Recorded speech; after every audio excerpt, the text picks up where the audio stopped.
কাজটা সহজ মনে হলেও মোটেও সহজ ছিল না। সদ্য সমাপ্ত হওয়া ইংল্যান্ড বনাম অস্ট্রেলিয়া 5 ম্যাচের ওডিআই সিরিজটি ইংল্যান্ড সমর্থকদের জন্য তারই জ্বলন্ত প্রমাণ। ইংল্যান্ডের ঘরের মাঠে অস্ট্রেলিয়ার দাপুটের সাথে পরপর দুটি ওডিআই ম্যাচ জয় করে। তৃতীয় ওডিআই ম্যাচ অস্ট্রেলিয়ার টানা 14 ম্যাচের বিজয় রথ থামিয়ে ইংল্যান্ড সিরিজ জয়ের ক্ষীণ আশা জাগিয়ে তোলে ম্যাচটি জয় করে। সেই কঠিন আশা আরও দৃঢ় হয় চতুর্থ ম্যাচে ইংল্যান্ড অস্ট্রেলিয়াকে পরাজিত করার পর।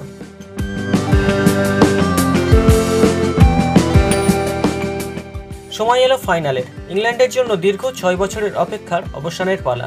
কারণ দ্বিপাক্ষিক টুর্নামেন্টের নিরিখে অজিদের বিরুদ্ধে শেষ ওডিআই সিরিজ ইংল্যান্ড জিতেছিল 2018-তে 5-0 ব্যবধানে। তারপর আর চিরপ্রতিদ্বন্দ্বী অস্ট্রেলিয়াকে হারিয়ে সিরিজ জয় করতে পারেনি জস বাটলার, বেন স্টোকসের ইংল্যান্ড। সম্ভবত এই কথা মাথায় রেখেই টস হেরে ব্যাট করা ইংল্যান্ডের দুই ওপেনার বেন ডকেট ও ফিল সল্ট মাঠে তাণ্ডব শুরু করেন। সল্ট করেন 27 বলে 45, অন্য প্রান্তে থাকা ডকেট করেন 91 বলে 107। বাদ গেলেন না অধিনায়ক হ্যারি ব্রুকো, খেললেন 52 বলে 72 রানের অনবদ্য ইনিংস। একসময় ইংল্যান্ডের রান দাঁড়ায় 25 ওভারে 202 রান 2 উইকেটের বিনিময়ে। তারপর শুরু হয় অজিদের আগুন ঝরানো বোলিং। ইংল্যান্ডের মিডল অর্ডার উড়ে গেল অজি ঘূর্ণিতে। 202 রান থেকে 309 রানের অর্থাৎ 107 রানের রাস্তা অতিক্রম করতে ইংল্যান্ড খেলল 146টি বল, হারালো 8টি উইকেট।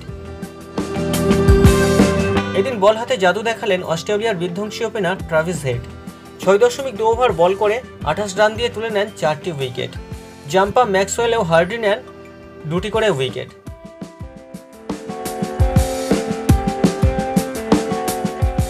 49.2 ওভারে ইংল্যান্ডের রান সবকটি উইকেট হারিয়ে 309।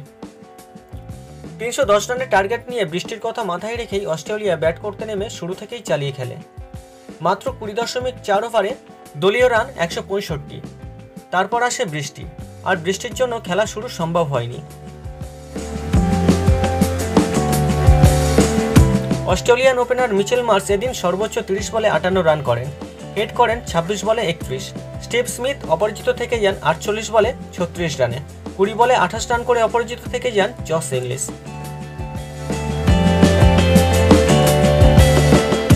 উল্লেখ্য, বৃষ্টির কারণে খেলা শুরু না হওয়ায় ডাকওয়ার্থ লুইস নিয়ম অনুযায়ী 49 রানে জয়ী অস্ট্রেলিয়া।